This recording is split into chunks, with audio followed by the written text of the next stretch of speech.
Please subscribe the channel and press bell icon for notification. नमस्कार, ये है property गुरु और आपके साथ मैं हूं विपिन भट्ट। तो 2020 अब खत्म होने को एक ऐसा साल जिसे ज़्यादातर लोग अपनी यादों में से डिलीट करना पसंद करेंगे। जी हाँ, कोरोना काल का ये साल, लेकिन और भी चीज़ों पर इसका बड़ा भारी इम्पैक्ट हुआ और उनमें से एक है प्रॉपर्टी बाजार। कुछ इम्पैक्ट हम कहेंगे कि नकारात्मक थे, तो शायद कहीं कुछ सकारात्मक भी दिखा प्रॉपर्टी बाजार के लिए। तो ये पूरा साल कैसा रहा, कुल मिला के क्या चीज़ें बदली और यहाँ से प्रॉपर्टी बाजार कहाँ जाएगा, इन सब पर आज करेंगे बातचीत हमारे इस ईयर एंड स्पेशल में। और जिसके लिए हमारे साथ हैं दो स्पेशल मेहमान। जी हाँ, हमारे दो प्रॉपर्टी गुरुज, पंकज कपूर साहब MD लाइसेंस फोरास और अरविंद नंदन साहब MD research and consulting Savills India. आप दोनों का ही बहुत बहुत स्वागत है।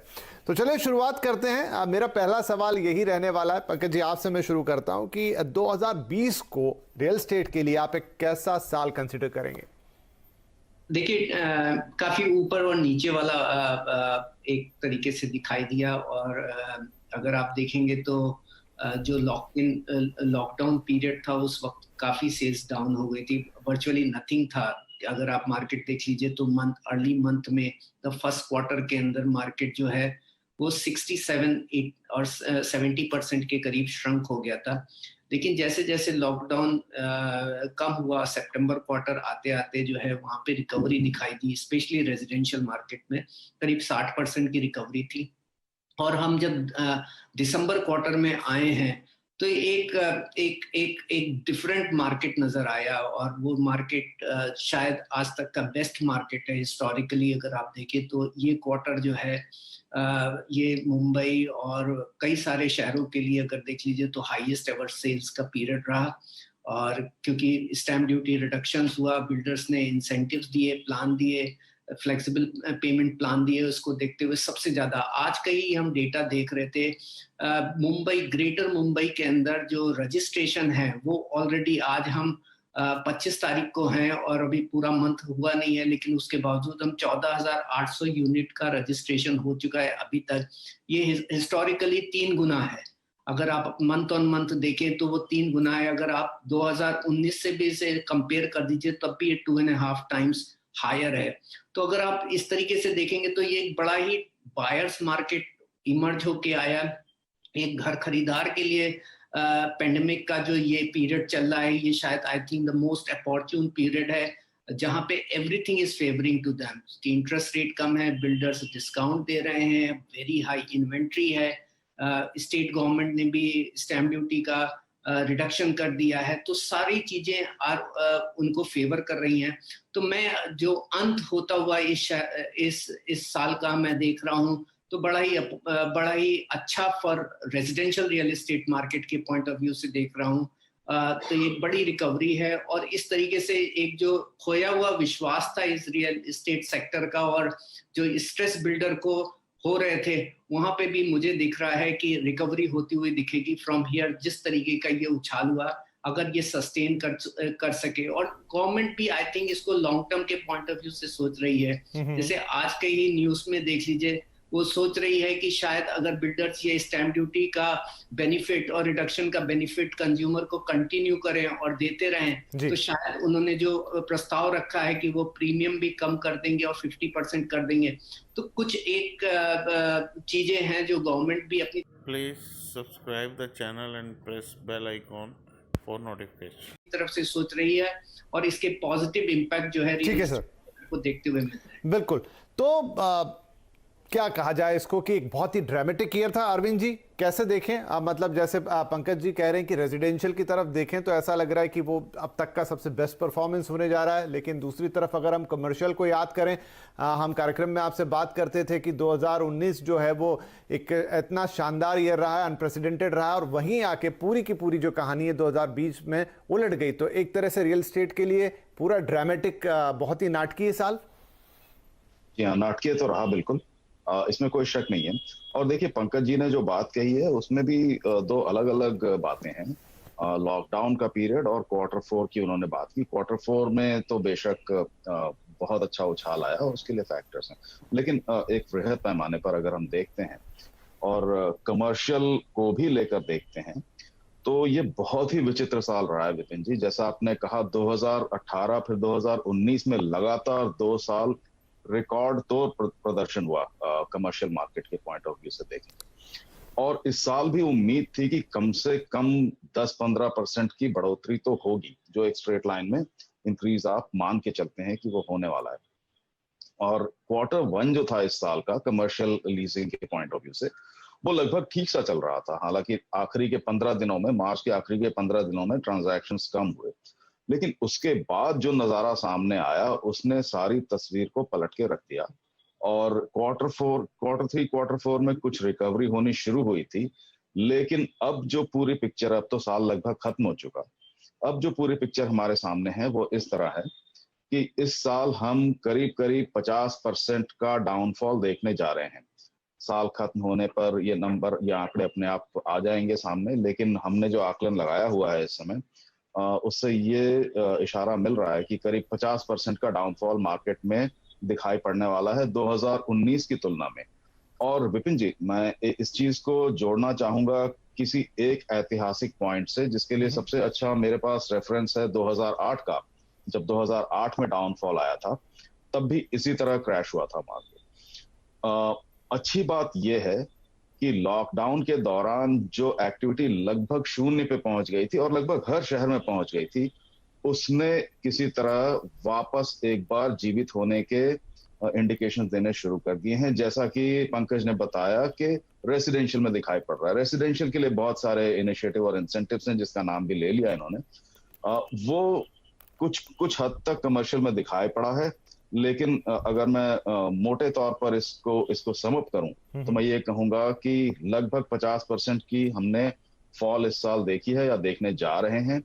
रेजिडेंशियल में भी ओवरऑल पूरे कंप्लीट तौर पर देखें तो फॉल ही है 2019 के मुकाबले। हालांकि Q4 जो है उसने एक बहुत चमत्कारिक प्रदर्शन किया है। सो बड़ा ही विचित्र सा साल रहा, जिसकी उम्मीद नहीं थी, जिसकी कोई आशा नहीं थी। तो मैं लगे हाथ तो अरविंद जी एक सवाल यहाँ पर आपसे और पूछ लेता हूँ, वो कमर्शियल रियल एस्टेट के बारे में ही, कि एक वर्क फ्रॉम होम जो आया उसने काफी डेंट किया, और इनफैक्ट अभी भी बहुत सारी कंपनियां प्रेफर कर रही है वर्क फ्रॉम होम। और कईयों ने तो ये भी कहा है कि अगले मतलब कम से कम जून तक या 2 क्वार्टर जो रहेंगे, या फर्स्ट हाफ जो रहेगा, या हो सकता पूरा साल भी 2021 का, तो क्या अभी हाल फिलहाल या आगे चलते हुए तकरीबन 1 आध साल कमर्शियल जो है वो दबाव में ही रहने वाला है? बहुत ही पेचीदा और बहुत इंटरेस्टिंग सवाल है विपिन जी, और इस पर लगातार मंथन चल रहा है। देखिए, वर्क फ्रॉम होम एक तरह से मजबूरी बन गई थी, जिसका कि काफी अच्छा इस्तेमाल किया गया और काफी अच्छी तरह उसे यूज किया गया। लेकिन आज भी जैसा हमें दिखाई पड़ रहा है, जैसे कि इंडिकेशंस मिल रहे हैं, वर्क फ्रॉम होम अपनी मैच्योरिटी पे नहीं पहुंचा है, और वर्क फ्रॉम होम पूरी तरह वर्क फ्रॉम ऑफिस को रिप्लेस नहीं कर पा रहा है। तो फिलहाल ये है कि वर्क फ्रॉम होम तो चलता रहेगा, क्योंकि इसकी मजबूरी बनी हुई है, इसकी जरूरत बनी हुई है, और हो सकता है अगले साल के 1 या 2 क्वार्टर यानी कि मध्य तक भी ये बना रहे। लेकिन लॉन्ग टर्म में वर्क फ्रॉम होम किसी तरह ऑफिसेस को रिप्लेस कर दे, ऐसी संभावना फिलहाल नहीं दिखती। हाँ, इसके ऊपर एक बात और जोड़ना चाहूंगा विपिन जी, अगर सिर्फ 1 मिनट ले सकूं। जी जी बिल्कुल। तो वो ये है कि वर्क फ्रॉम होम हो गया, या जो को-वर्किंग, इस तरह के जो नए एसेट क्लासेस आ गए थे, इनमें भी कुछ बदलाव आने वाला है आगे आने वाले समय में। तो ऑफिस का जो रूप था उसको हम बदलता हुआ देखेंगे, ऐसा पूरा अंदेशा मिल रहा है इस समय, ऐसी इंडिकेशंस मिल रही हैं। ऑफिसेस का रूप बदलेगा, ऑफिसेस को हो सकता है कि डिस्ट्रीब्यूशन में बदलाव करना पड़े, कुछ ऑफिसेस लोगों के रहने रिहायशी इलाकों के पास चले जाएं, या कुछ टुकड़े उसके पास चले जाएं और उनका रूप कुछ अलग तरह का दिखाई पड़े। ऐसी कई सारी संभावनाएं फिलहाल बनती दिख रही हैं। लेकिन हाँ, ये तो जरूर है कि वर्क फ्रॉम होम ने काफी अच्छी तरह कॉम्पनसेट किया और काफी अच्छी तरह साथ दिया इस मजबूरी में। कुछ हद तक ये जिंदा रहेगा, लेकिन ये फिलहाल ऑफिसेस को रिप्लेस कर पाने की स्थिति में नहीं आ पाया है। राइट, चलिए तो देखते हैं क्या परिवर्तन आता है 2021 में, और किस तरह से चीजें टर्न अराउंड होती है कमर्शियल रियल एस्टेट के लिए, और उसी से जुड़ा हुआ रीट से उस पर आगे सवाल लेंगे। पंकज जी, फिर से एक बार रेजिडेंशियल का रुख करते हैं। आप कह रहे हैं कि हिस्टोरिक परफॉर्मेंस आया Q4 में, लेकिन क्या ये सिर्फ एक क्वार्टर की बात होकर रह जाएगी? क्योंकि एक बड़ा बैकलॉग इकट्ठा हो गया था, कंडीशंस ऐसे बन गए थे कि सबके लिए वो एक एंड पॉइंट से आ गया था कि इसके बाद नहीं तो फिर क्या। लेकिन जैसे ही थोड़ी सी स्थितियां सुधरेंगी, क्या हम फिर से मार्केट को उसी फेज में जाते हुए देखेंगे, या फिर एक ये परमानेंट शिफ्ट है जो हमें देखने को मिल रहा है? ये देखिए, जिस तरीके की उछाल दिखाई दिया Q4 के अंदर, मुझे नहीं लगता कि ये उस लेवल पे मेंटेन कर पाएगा। बट ये जरूरी है कि रियल एस्टेट मार्केट की जो रिक्वायरमेंट है, कि आज जो हमारा इन्वेंट्री का साइज पड़ा है, टॉप 8 सिटीज में 9.5 लाख यूनिट पड़ी है, टॉप 50 सिटीज में देख लीजिए तो 13.5-14 लाख यूनिट की इन्वेंट्री पड़ी है, और जो इन्वेंट्री ओवरहैंग है वो 40-45 मंथ है। और कोविड के दौरान जब सेल्स डाउन हो गई थी, तब ये और बढ़ करके ये करीब 50-55 मंथ के ऊपर हो गया। जबकि हमें देखना पड़ेगा कि एक जो सस्टेनेबल मंथ इन्वेंट्री एक मार्केट की होती है, वो 12 से 24 मंथ के बीच का होगा। तो इसको देखते हुए लग रहा है कि जो सेल्स का और जो एब्जॉर्प्शन है, उसकी रिक्वायरमेंट ये है कि जो लेवल था प्री कोविड से, उसको वो डबल या 2.5 टाइम होना चाहिए। बट ये सब्जेक्ट टू होता है, जैसे आज के मार्केट में बिल्डर ने डिस्काउंट देना चालू किया है, स्टेट गवर्नमेंट ने स्टैम्प ड्यूटी का रिडक्शन किया है, लेकिन अगर ये इंसेंटिव्स रोल बैक किए जाते हैं तो क्या वो सेल्स मेंटेन करेगी कि नहीं करेगी, ये एक बड़ा क्वेश्चन मार्क है। और मुझे जरूर लगता है कि आज का जो बायर है वो वैल्यू परचेजर है। जब डिस्काउंट आता है, जब अफोर्डेबिलिटी इंप्रूव होती हुई दिखती है, तब सेल्स आती है। तो ये आपका जो क्वेश्चन है कि ये मेंटेन करेगा कि नहीं करेगा, ये सब्जेक्ट टू कि अगर मैं ये इंसेंटिव जो है मार्केट में जो बायर को दिए हैं ये कंटिन्यू हो। आज का मार्केट बायर्स मार्केट है। आप हमेशा देखते हैं, चाहे फ्लिपकार्ट हो, अमेजन हो, जब वहां पे $1 बिलियन डे रहता है और यहाँ पे जो एक्सटेंसिव डिस्काउंट वाला पीरियड आता है, तब अच्छी तेजी और सेल्स दिखती है। लेकिन वो उस पीरियड पे दिखती है जब डिस्काउंट और ऑफर है, उसके बाद वो मॉडरेट हो जाती है। तो सब कुछ ये दिख रहा है। कुछ अर्ली साइंस मुझे ये दिखने लगे हैं कि क्योंकि कई जगह सेल्स हुई, तो ये मेरा अपना पर्सनल एक्सपीरियंस भी रहा है कि कुछ एक बिल्डर्स ने जो स्टैम्प ड्यूटी का बेनिफिट था वो खुद को एब्जॉर्ब करना चालू कर दिया। कुछ लोगों ने 5%, 4% से प्राइस भी बढ़ाने चालू कर दिया है। अगर यहाँ पे बिल्डर एक डिसिप्लिन मेंटेन नहीं करेगा और वो अपनी ग्रीड दिखाएगा, तो जो हम मोमेंटम देखते हैं वो शायद मेंटेन ना करे। लेकिन जो रिक्वायरमेंट है रियल एस्टेट इंडस्ट्रीज की और मार्केट की, जिस हिसाब से स्ट्रेस था, जिस तरीके से उनके ऊपर एग्जीक्यूशन का रिस्क था, जिस तरीके के डिफॉल्ट हो रहे थे, उसको देख ये एक प्री रिक्विजिट्स है कि वो इन्वेंट्री होल्ड ना करें, उसको प्राइसिंग ऐसे रखें कि जिसके ऊपर वेलोसिटी मेंटेन करें। अगर एक मोमेंटम आया है तो वो मोमेंटम कारगर रहे और तो वो सबके लिए बेनिफिशियरी रहेगा। तो मेरा ये पॉइंट ऑफ व्यू है कि ये मोमेंटम मेंटेन हो सकता है प्रोवाइडेड ये इंसेंटिव बरकरार रहे। राइट। तो यहाँ पर ये इंसेंटिव बरकरार रहे, पर अरविंद जी यही बड़ा प्रश्न है। जैसे पंकज जी भी कह रहे हैं कि कुछ बिल्डरों ने तुरंत फिर जैसे ही हल्का सा यहाँ पे प्रेशर रिलीज हुआ, दाम बढ़ाने शुरू कर दिया। हम सेकेंडरी मार्केट में भी देख रहे हैं कि बहुत सारे लोग जो अपना घर बेचना चाह रहे थे, शायद इन्वेस्टर्स ही थे, वो कह रहे हैं कि आप 3 महीने पहले आए होते तो मैं आपको इतने में दे देता, लेकिन अब तो प्राइस इतना लूंगा। तो क्या ये एक इमेच्योरिटी कहूं कि इसको, या कैसे कहूं, या फिर ये एक बहुत छोटे समय के लिए एक प्रेशर बिल्ट हो गया था जिसका फायदा जिसे मिल गया, अब वापस से हम फिर वही धारा बहती हुई देखेंगे?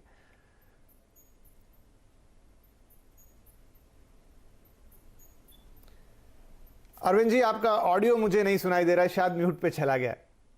जी हाँ, माफी चाहूंगा जी। मैं कह रहा हूं आपके प्रश्न में ही शायद उत्तर भी कहीं पे छुपा हुआ था, या आधा उत्तर उसमें था। अपॉर्चुनिज्म कह सकते हैं इसे आप, या ये कह सकते हैं। Please subscribe the channel and press bell icon for notification. कि मौके का फायदा उठाने की जो एक टेंडेंसी होती है, ये वो हो सकता है। देखिए, जब तक कि आप पूरी स्थिति को बहुत विस्तार से न समझ लें, आप अक्सर इस तरह के छोटे मोटे प्रयास कर बैठते हैं कि चलो जरा सी सांस लेने की मोहलत तो मिली तो हम थोड़ा सा दाम बढ़ा लें। लेकिन ओवरऑल इकोनॉमी पे, जैसा मैं अभी आपके पिछले प्रश्न के उत्तर में कह रहा था, जहां 50% का इम्पैक्ट पड़ा है, जहां इतनी बड़ी मार लगी हो, वहां पर आपको एक जरा सा मौका मिलते ही अगर आप कोशिश करें कि मैं कुछ रुपए पर स्क्वायर फुट ज्यादा कमा लूं, तो आप कोशिश कर सकते हैं। हो सकता है कि कोई एक ग्राहक आपको मिल भी जाए, लेकिन एक बड़े पैमाने पर ऑन एन एवरेज जिसे हम कहते हैं, ये संभव नहीं है। जिस मार्केट में आज भी इन्वेंट्री का ओवरहैंग है, पंकज जी अभी नंबर बता रहे थे हमें, इन्वेंट्री का ओवरहैंग है, जहां पर सेल्स और लीज घट के 50% हो गई हैं पूरे साल भर के पैमाने पर, वहां पर इस तरह के प्रयास सस्टेनेबल नहीं हो सकते। और आपके इस चैनल और आपका इस कार्यक्रम के माध्यम से भी अगर ये संदेश पहुंचता है विपिन जी, तो मैं अपने आप को भाग्यशाली समझूंगा कि कृपया इस तरह के प्रयास शॉर्ट टर्म के लिए ना करें। मार्केट को स्टेबलाइज होने में वक्त लगता है, क्योंकि इसने बहुत बड़ी मार इस साल सहन की है, 50% तक की मार सहन की है। इसको स्टेबलाइज होने दें। इकोनॉमी अपने आप जब स्थिरता पे आ जाती है, मार्केट स्थिरता पे आ जाते हैं, तो प्राइस उस समय एक नेचुरल प्रोसेस में आगे बढ़ते हैं और ऊपर उठते हैं। लेकिन इस तरह के छोटे मोटे प्रयास जो हैं, ये शायद आपको वन ऑफ बेसिस पर कुछ दे जाएं, पर ये सस्टेनेबल फिलहाल नहीं दिखते विपिन जी मुझे।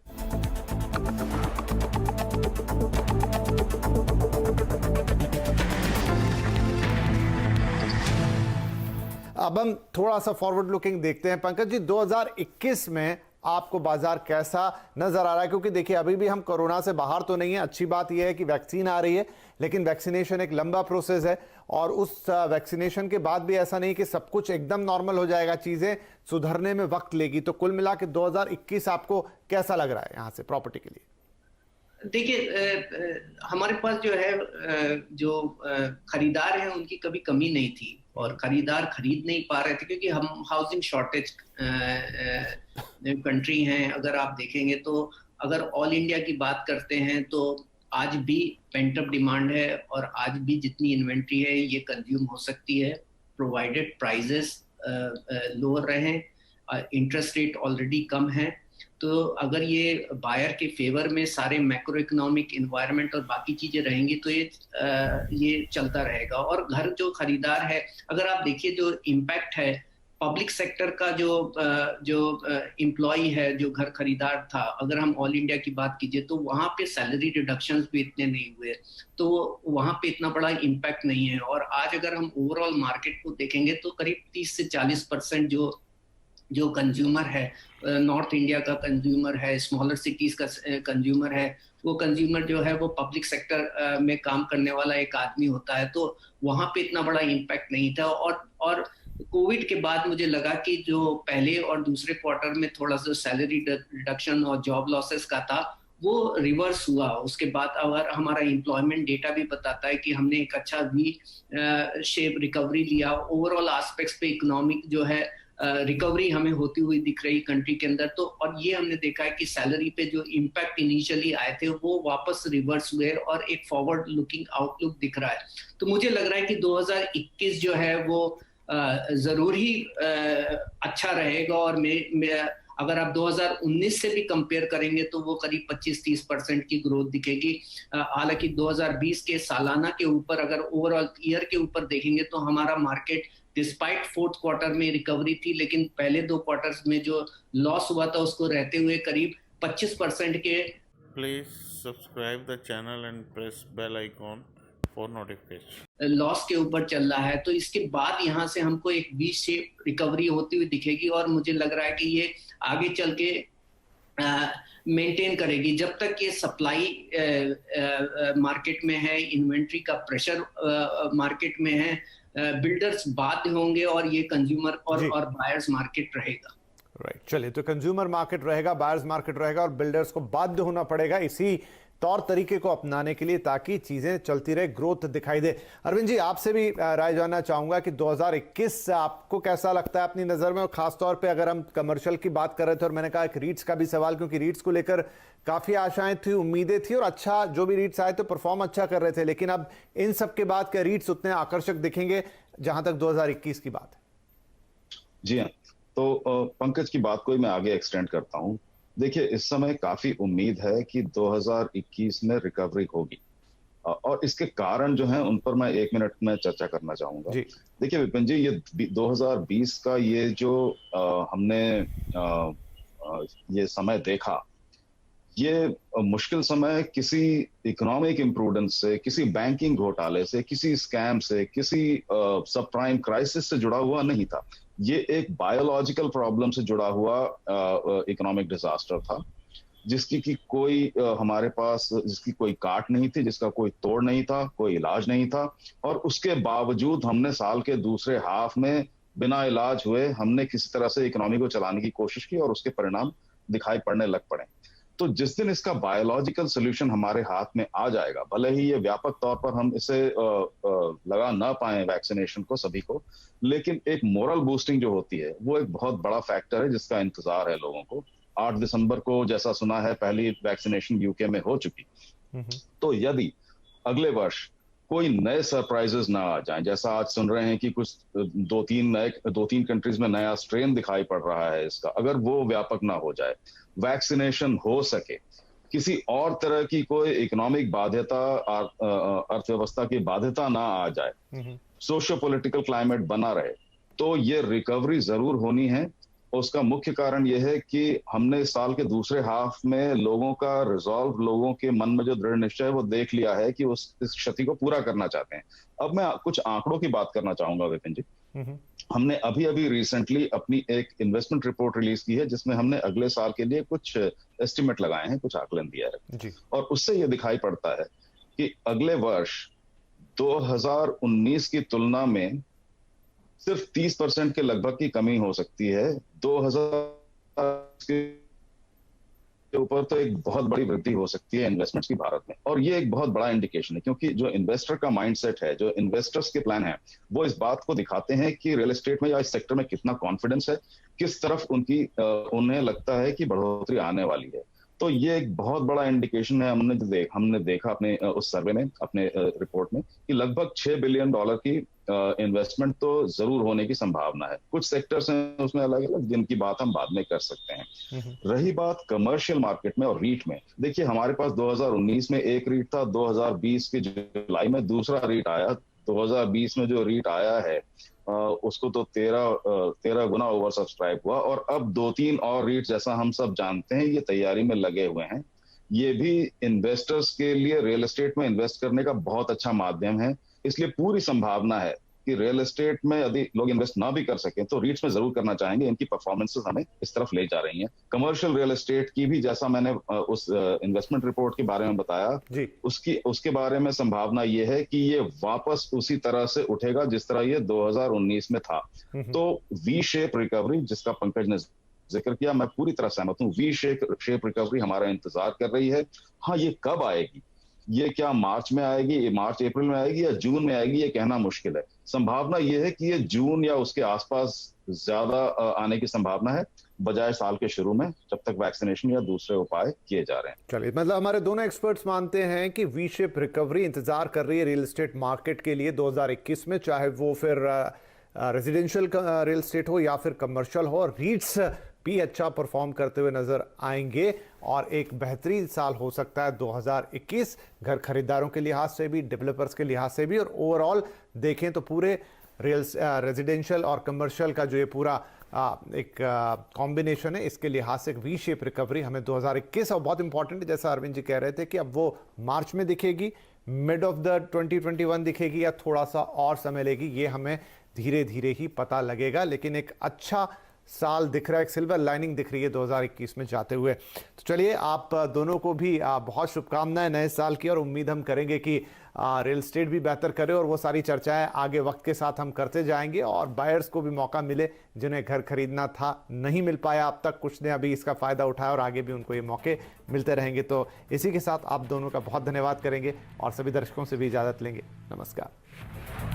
Please subscribe the channel and press bell icon for notification.